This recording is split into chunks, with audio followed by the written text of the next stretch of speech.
Good evening, everyone, and welcome to This Week from Rockdale. And I'm your host, Larry Cox. It's great to have you guys here tonight. Just going to have a little show tonight. Probably won't be on any more than 30 minutes, but I think I said that last week, and we ended up staying on 45 minutes or so. But just want to come on and to give you guys an update on a few things. And I'll say hi to some folks here in a minute as the audience builds.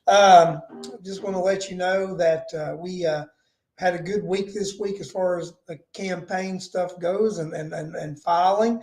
We had filing for the offices that people are running in the state of Georgia this week, and Republicans had a very good week of filing. We filed over 900 candidates statewide, and the Democrats filed 500 and some. So Republicans are running for office strong in the state of Georgia, and that's nice to see. And just we think the Republicans candidates out there for getting out there and doing that. Just to let you know, there are some Republicans that will be on the Rockdale County ballot.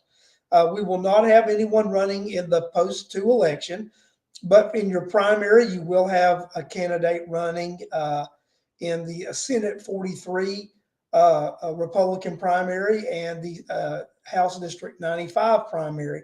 I will talk about those candidates a little bit later. I've reached out to them, a little bit of dialogue. We'll see if they want to come on the show. But we're going to start bringing some candidates on the show, and then we're going to bring some candidates on from our neighbor DeKalb County, because DeKalb County qualified more Republicans to run for office this year than they have in a decade. So, and that's an accomplishment in DeKalb County. We're going to help DeKalb County with some of the things that they do. In fact, that Senate 43 race it's a race that will cover DeKalb County, Rockdale County, and Newton County. The House 95 race is also part of DeKalb County and Gwinnett County. So that's a multi-county race. But it's good to have some candidates on the ballot this primary season, and I look forward to working with them as far as from my Republican Party standpoint. And I'm glad that we do have some candidates that are running, and it's great to have them. So let me go ahead and say hi to some folks tonight. I would like to say hi to William Campbell for joining us tonight. Mary Bosworth is here. Megan Walker is here. Clayton Norwick is here. Dan Burks is here. Cheryl Garcia is here. Thanks, guys, for joining us tonight. And as always, it's a pleasure to have you on here. So it's always great to have our regulars and newcomers come and watch the show. You never know what might be said or what we might say. And Charlotte Gellert is saying hello, Charlotte. And Charlotte, just to let you know, I read some of your ORR today, and I was going to talk a little bit about that. And you can chime in here in the chat if you want to here in a little bit later regarding that ORR to the county regarding the PFA and their revised resolution, and the fact that some of the points that they made that they were going to revise, they didn't, and said they would do after the fact through their bylaws, which very interesting, because if you change it after the fact with the bylaws, then that's something you can tweak and change back and forth. And two of those things were going to be who could serve on the board and the term limits. Danielle Munez just joined us. Good evening, Danielle. Nice to see you on the show tonight. Nice to have you here. And as always, look forward to any comments that you might throw out there. But we'll let you guys know, I went to an event yesterday. Okay, guys, I'm just going to tell you. I go to a lot of political events. And I went to a political event yesterday for Brett Malden, who is running for Senate 17, and that which used to be part of Rockdale County, which is no longer. When they shifted that, it's Henry, Newton, Morgan, and Walton counties. I went to a kickoff for his campaign, and I have never seen an incumbent with this kind of turnout. I posted a picture on my Facebook page, and some of you may have saw it, and I think I posted it on the Republican Party page. But he had over 300 people turn out for a state Senate kickoff campaign. Unprecedented. Over 300 individuals showed up to support his campaign kickoff yesterday. It was amazing to see that kind of participation and people coming out for a challenger, someone who was challenging an incumbent state senator, someone who has served in the legislature for a decade, whether in the capacity of a House member or a senator, and you've got a challenger, and 300 individuals came out. Dan, you saw that video, and I actually took my photo before the room actually really filled up, and the room was full at that point. There was You could barely move in that room because we were going to have an indoor-outdoor event, and with the weather yesterday, the wind and just the temperatures, the whole thing had to move indoors, and it was one of the best attended event. I have attended events for incumbent legislators that there were barely 10 or 12 people show up. I attended an event in 20, and it was for an incumbent senator that the lieutenant governor threw for him, and 12 people came. So this was a fascinating. It was fascinating to see this, and to me, it tells me a story of a couple of things. It shows me that there is an anti-incumbent sentiment with the electorate this year, because a lot of the comments is we're looking for someone to represent us. We're looking for someone who will listen to us, that'll show up. And someone will think, well, maybe he held this in his home county, which he did, and you expected a large turnout from the home county, which we did. But over half the people that attended were not from his home county; they were from Henry County. We had such a large turnout of people from Henry County yesterday. It blew my mind. And it's just those people's assessment were they did not feel that they had been represented by this individual. Well, by just say it, they didn't feel they had been represented by Senator Strickland. They either he had been their House rep or he had been their senator previously, and they just feel that he's out of touch and he doesn't represent them the way they want to be represented. I mean, and that's a strong statement when you've got that many people show up, and they take that drive over to Morgan County to go into that campaign kickoff. Let me tell you guys, I was very, very impressed with that turnout. I expected a good turnout, but I did not expect that turnout. I mean, it threw me for a little bit of a loop, and I was really thrilled to that. Brad has worked really hard. He's been putting in a lot of time, a lot of sacrifice away from his family. So I was just very, very impressed. Dan Burks? Let's see, Dan. What question are you asking?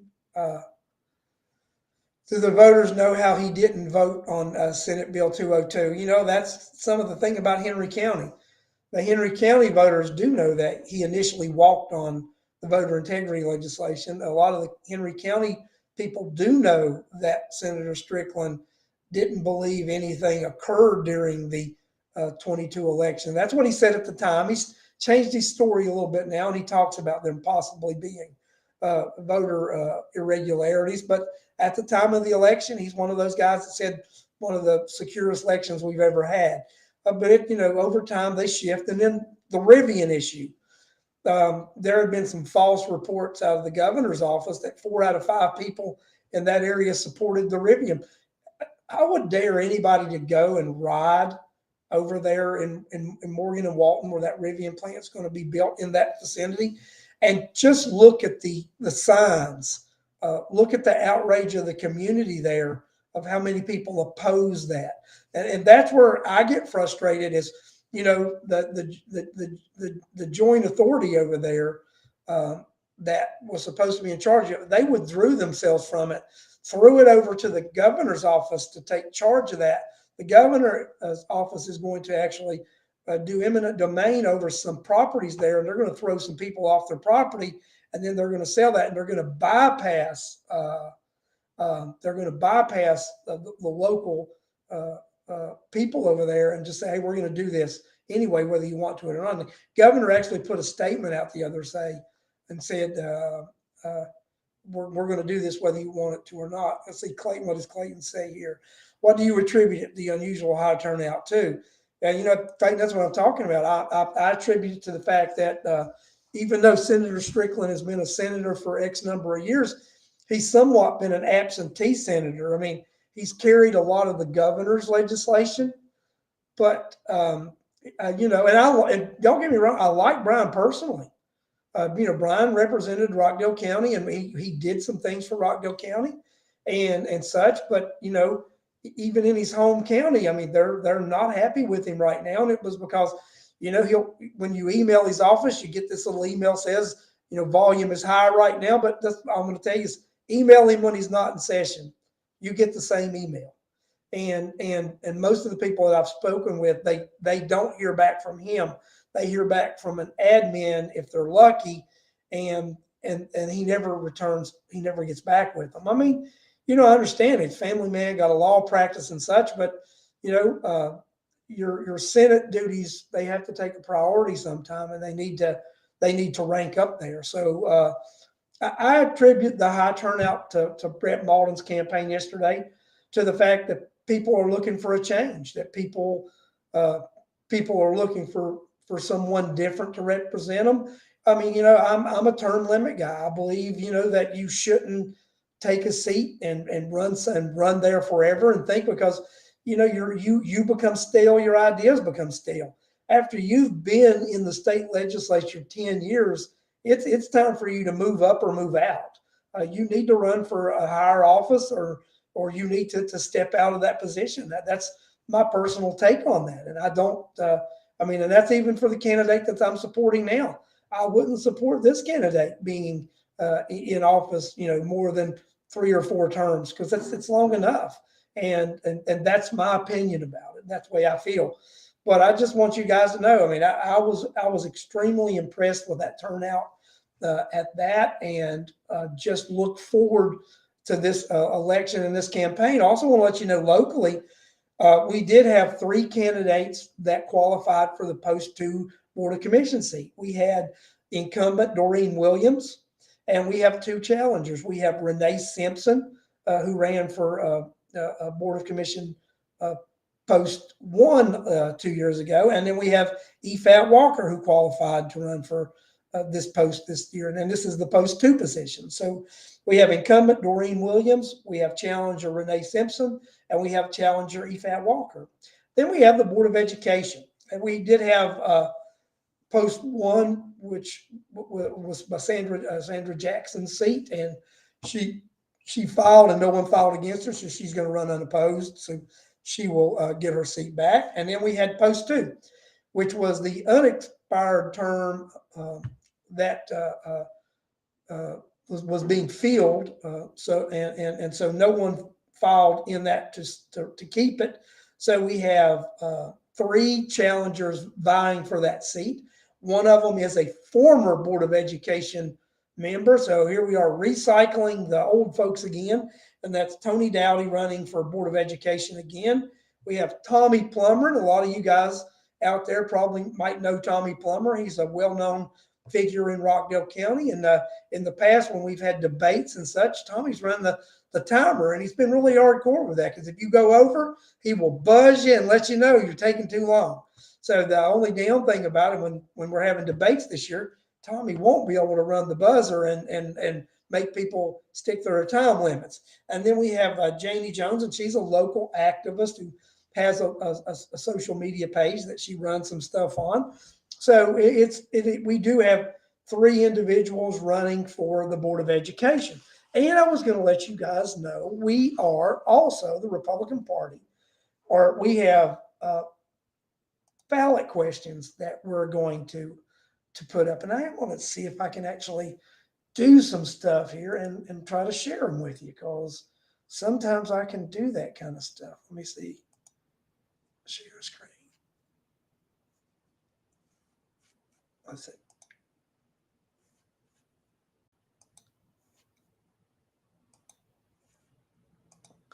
Let's see. Here I go. I think I might be able to share these. I am. Look at that, guys. I'm sharing the screen with you.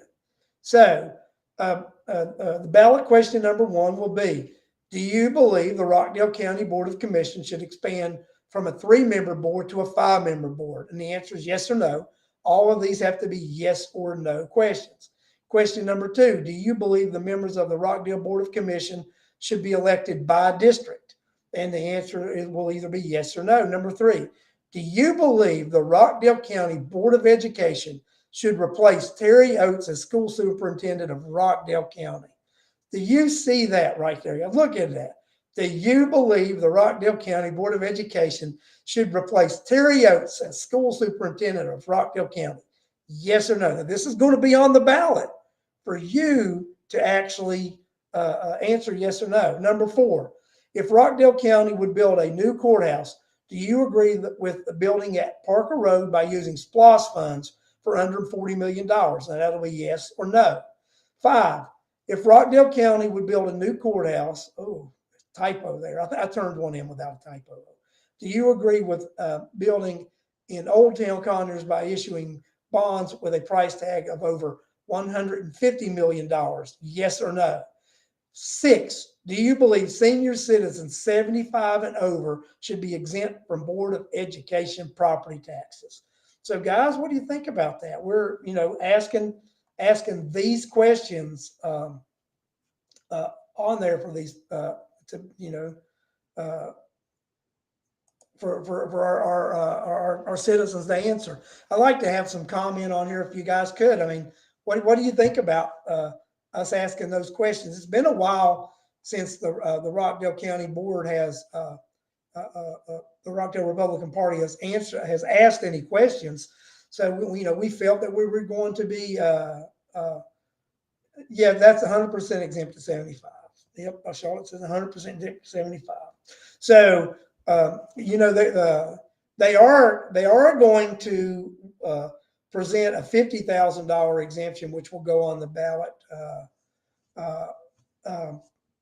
this fall, and they're going to ask some questions. And thanks, Cheryl. Thanks, Clayton. Diana Lee says 100% at 62 and older.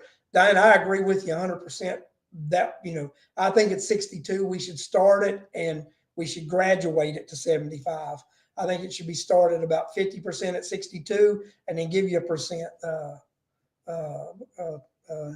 Alex can't change the wording. It's set in stone at this point, so it is what it is.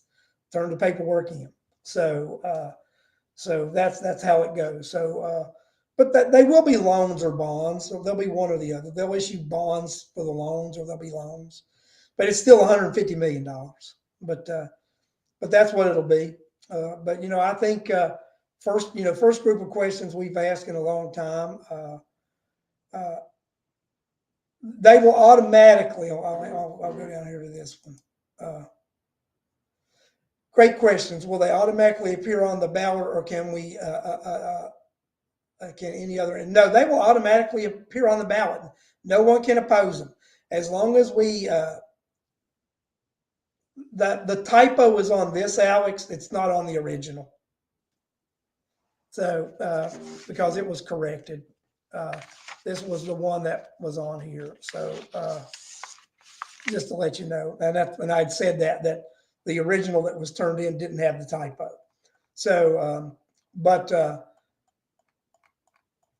because the original one that was turned in actually doesn't have the yes no going on a different page and such either. It was actually a different format. But this one's the one I have on here. But yeah, but I actually think that the citizens of Rockdale County deserve to answer some questions, and so I like it. It will at this time, Charlotte. I know those questions will only be on the Democrat ballot. On Republican ballot, I do not think the Democrats were actually able to get any questions in time. So you know how that goes. Sorry.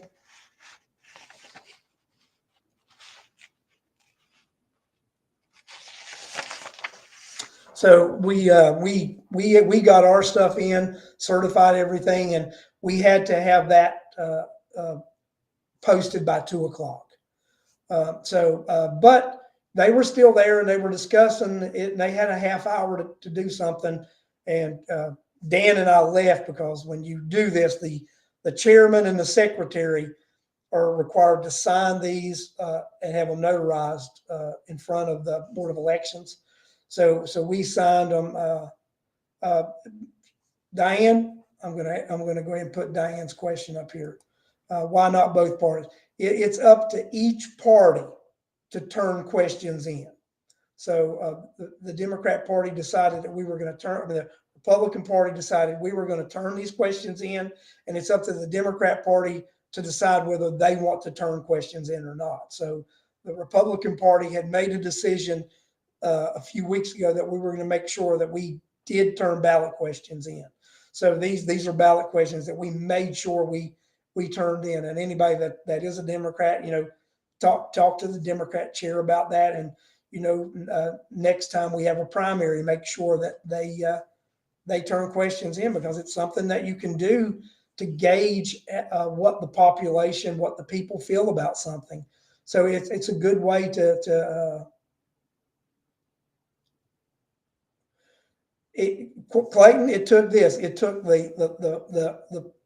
party, the executive committee of the party to actually voted that we were going to do it, and then we have compiled some questions. Then we actually turned them into the Board of Election when we were set to qualify candidates. We had no candidates to qualify by 2 p.m. on Friday, so we had to qualify the questions. We qualified those questions the same as if we would have qualified candidates. We had a qualification form that we had to fill out that the party chairman and the secretary had to sign, and it had to be notarized. And then we received a copy back that it was stamped. Then we were required to post these questions on the board on a board, a public board at the Board of Elections. So our official declaration that we are presenting these questions and the questions right now are posted at the Board of Elections that anyone can go in and see. And guys, when they put the sample ballots out this year and they mail them out with the water bill and all that, these questions will be on the sample ballot.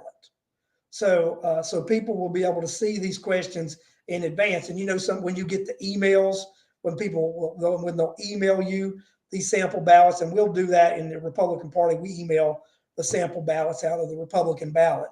So when we email that sample ballot out, these questions will be on that ballot. So I think it's a great thing. That way you guys get to answer a few things. There's a few things you can look at and say, hey, like it, don't like it, but it's a good thing for you guys to be able to do. And I think the state party is also asking some questions. So the Republican state committee also came up with some questions that they were going to ask, and they are going to also be on the ballot. So, it's a good thing, because that way we can gauge what's going on in the community. And to let you know, the Democrat Party was still there when I was there, and I gave them a copy of my questions so that they could see them. And I told them, I said,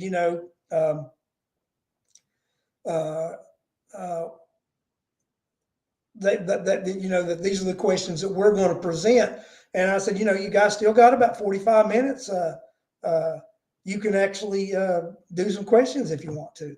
So, not certain if they did, but they could have.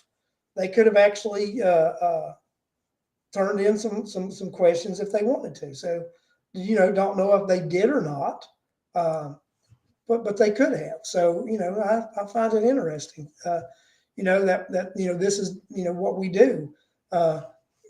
We've not done it before, and it was a learning experience for us. But we wanted to make sure that we did ask some questions, and that the citizens had an opportunity to answer them. Because a lot people will say, well, how do we know the citizens want 5 commissioners? Well, at least on one side of the aisle, we're going to know what the Republican electorate thinks. We're going to know what the Republican electorate thinks about Do we think we need 5 commissioners? We're gonna know what the Republican electorate think in Rockdale County if they should be elected by district. We're gonna know if the Republican electorate thinks we should build a courthouse using SPLOST at Parker Road for under $40 million. We're going to know if the Republican electorate thinks that we should build a courthouse in Old Town for $150 million. We're going to know if the Republican electorate think that citizens 75 and older should be exempt from Board of Education property tax. That's something that the Republican electorate is going to be asked, and they're going to be able to put their opinion out there. And it's something they should be asked, and something that they should be allowed to put their opinion out there. Can a voter request a nonpartisan ballot? If when the questions will not be on the nonpartisan ballot, they will only be on the Republican ballot. The questions will just be on the primary ballot. Charlotte Gillard just asked again 2 questions. Will the questions be on the primary ballot? The questions will just be on the primary ballot. They will not be on the general election ballot. Somebody else asked another question a minute ago. Catherine Lynn, can a voter request a nonpartisan ballot? If so, if you request a nonpartisan ballot, the questions will not be on the nonpartisan ballot. They will be on the Republican ballot. So that's just for you to know that. But if you request a Republican ballot, nonpartisan candidates are on the Republican ballot. If you request a Democrat ballot, nonpartisan candidates are on the Democrat ballot. So if you request either or, if you request just a nonpartisan, questions will not be on that ballot. So just to let you know. And hey, Democrats, you've got that commission primary to vote in, but if you would rather answer the questions, vote in our primary and answer the questions. If you want to do that, I encourage you to do that. If you just want the questions answered, and you don't really care about the commission race, they just pull our ballot and answer the questions. And let those guys actually know what you think. The water bill, I believe they send you a multi. They send you everything in the water bill. You get an example of everything in the water bill. They send you the Republican and the Democrat ballot in the water bill so that you have an example of all of it, because they don't know if you're a Democrat or a Republican when they send it out in the water bill. So they send it all out. Diana Lee, I'd rather answer the questions. Thank you, Diane. I appreciate that. And this is what I think. I think some people will want to just answer the questions, and to let everybody know that the Rockdale voter is gearing up to the vote no for the SPLOST. We've got signs in. We've put a few out already. We'll be bringing signs to the Cherry Blossom Festival. We will put up on the Rockdale Voter Facebook page and website about if you want some signs, how to reach out to us, and we will make sure you get some signs. We also have the literature, the flyers that came in, the door knockers. We're getting ready to start handing those out. And then also, Alex and I have discussed about making a few videos that we're going to start posting and boosting out on Facebook, some informative videos about why you shouldn't vote for the SPLOST. So, it's very important to educate voters about why we just don't want you to vote no because we're just saying to. We want to give you an informed reason to vote no.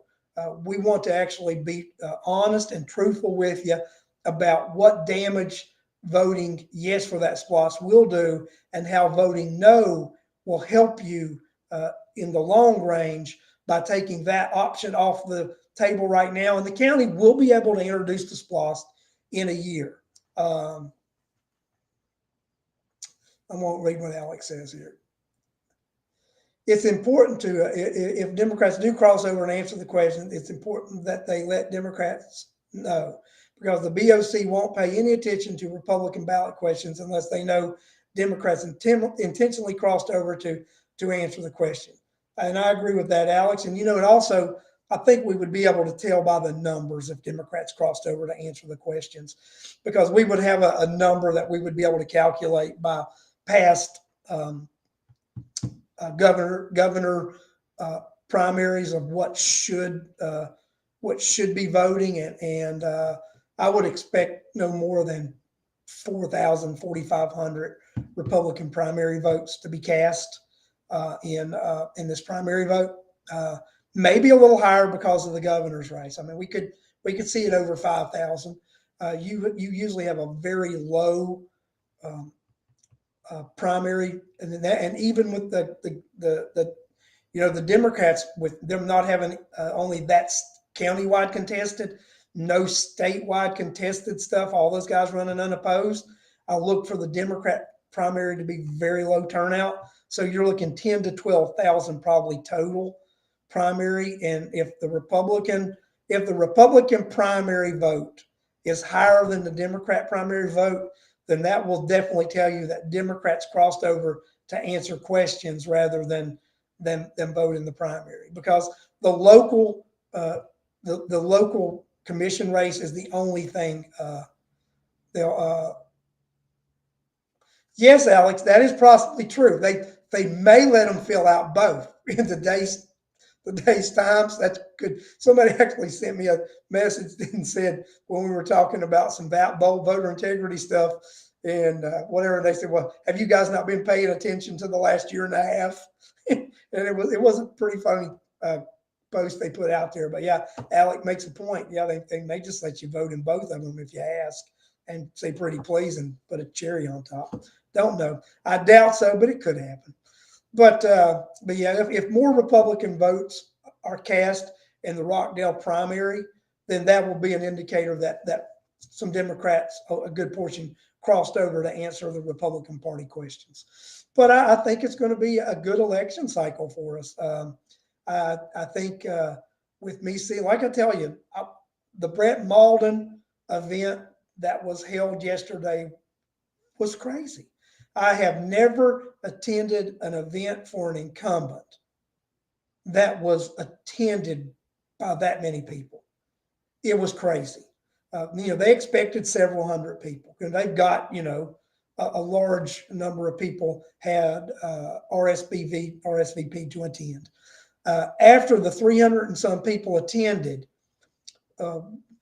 close to 200 people responded and apologized for not being able to attend because things came up. But you're talking over 300 people attended in person, and nearly 200 people responded back apologizing for not attending. And these people, they went out of their way to come, and those that couldn't come went out of their way to send a message that they couldn't come. And I'll tell you, this candidate is willing to self-finance this campaign. But as of today, he's not, because he has received enough donations that we're able to finance this campaign as we go and have a nice little nest egg always kept in the bank. So, just to let you know, a Senate campaign, you're looking at spending close to $150,000 if you're a challenger, at any day. Let's see. Do you remember how many people showed up at that pavilion for Brian? It was Alex. Do you remember? That was dismal. I mean, I went to a campaign event for him back in 20, and the lieutenant governor came, and there was under 20 people showed up, and that was in 2020. And he was the incumbent, and the lieutenant governor attended the event, and not even 20 people showed up. So, guys, yeah, I do remember how many people showed up at the pavilion, and we spent a pretty penny on that. Yeah, I was wanting somebody else to say it, so it wasn't me that said that. There was one person that showed up, yes, and we actually ended up canceling the event. So it was crazy. But I mean, it just sets a tone, guys. When you see challengers that are having this kind of support, uh, it's just crazy, and we're gonna see this. I mean, we're gonna see a lot of people, incumbents that are running. They got challengers, and we're gonna see people who have ran in the past. And people are tired of the same old name and the same old things. They want something new. They actually want people to have substance. They just don't want you to say, "Hey, remember me? I'm a familiar face. I'm a familiar name." They want people to actually say things and then mean what they say and do what they say. And they're tired of people who are just running for office, and they run on name recognition, and then that alone. But I was, impressed with what went on. Yeah, Diane, new blood. People want new blood. They're just tired of the same old people in office and such. And I agree with that. I agree with the new blood. I mean, it's time to bring a new group of people so that we know what's going on, and that we can share a collective idea of the new things. Jeff Durham, tired of lip service. 100%. That's what people are tired of. They're tired of the lip service.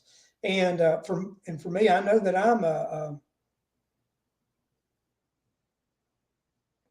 yeah, there are, Clayton, you're right. There are more people watching the show than typically watch the BOC meeting. And and we've had a really good number tonight, and a lot of people watching. And like I said, and there are a lot of people on here who wasn't before, but I made the announcement. There are gonna be some candidates that are gonna come on my show that are running in DeKalb County. DeKalb County had an unprecedented number of Republicans file for office this year. So I'm going to have a lot of those candidates come on my show, and they're going to, tell their people. So, I really want you guys to come on because I want us to, learn about what these guys are doing. And then we'll have a lot of people joining us from different places so that they can see what's going on, and they can see that, here in Rockdale County, how we make people aware of what's going on in the county with our local media shows. Because without local media shows like This Week from Rockdale, Politics, the Brushfire Mine, a lot of things that happen in Rockdale County, you're not made aware of it because we don't really have a local television station. We don't have a newspaper that actually covers a lot of local news because they just take articles that from Reuters and from AP, and they just recycle news. Well, that's what most newspapers, and even they recycle it. And you're right, Alex. If we do have a couple of people that are going to be a part of our local delegation. We have a House 95 person and a Senate 43, which are going to be part of our. Remember, Rockdale County right now, as the way it says, we have 8 representatives. We have 6 House reps and 2 senators. As of January 1st, 2023, Rockdale County will have 4 House reps and 1 state senator. We will drop from 8 to 5. We will share all 4 of those House reps and that Senate rep with DeKalb County. So DeKalb County and Rockdale County are very much linked. And I'm glad you brought that point up, Alex. We are very much linked. Marcy McCarthy, the chair of the DeKalb County Republican Party, and Brendan Cherry, the chairman of the Newton County Party, have decided we're going to work very closely together moving forward so that we can work on issues together. We can promote Republican candidates together because we also share, I think, House 93 shares Rockdale, Newton, and DeKalb, and Senate 43 is Rockdale, Newton, and DeKalb.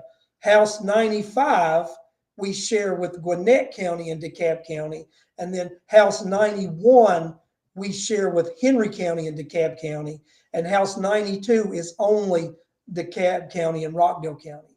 But Rockdale County, we do share these legislative seats with other counties, and by sharing them with other counties, it's significant. Also, I forgot to say, Senate 43, which is a Democrat Senate seat. Nobody ran for that as a Republican. We do Melanie Williams, but the Democrats also have a primary in that. Senator Anderson has someone from Conyers actually running against her, a male Democrat. And I'll have to look that up and talk about that next week.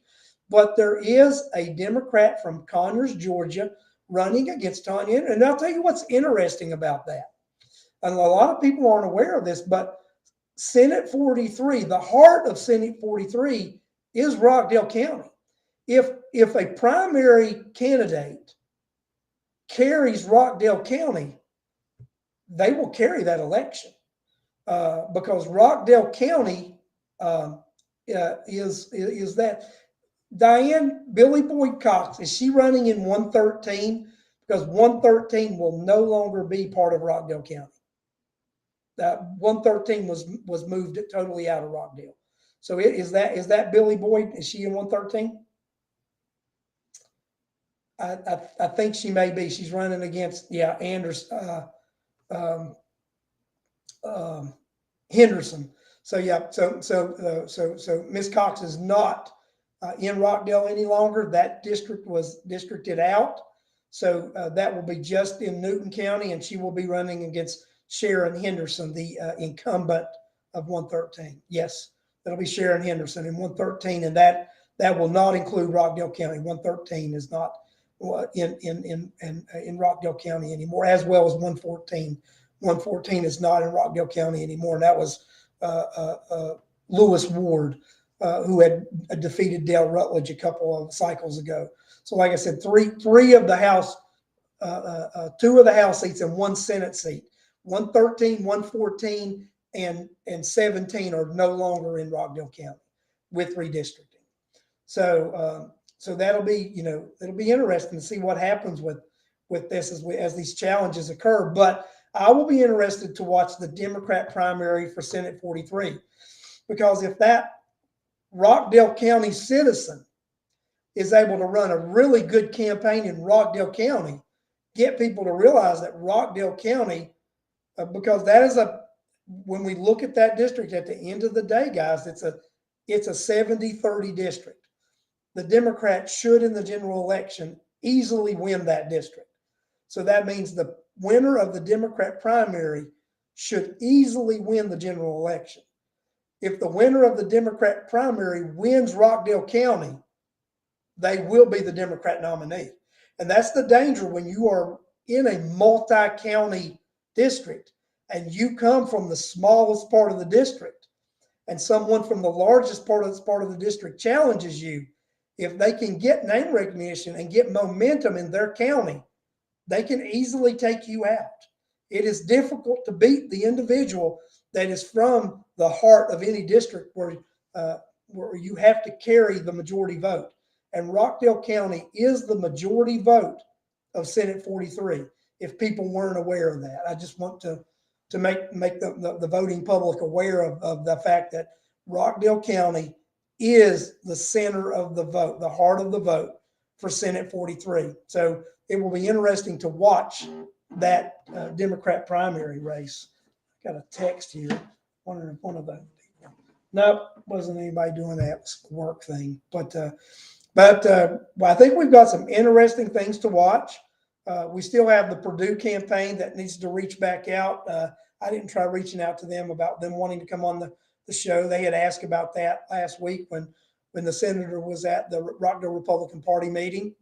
We'll do that. Also, just want to let you guys know, in congressional race, in congressional 4, we do have 2 Republicans running in the congressional 4.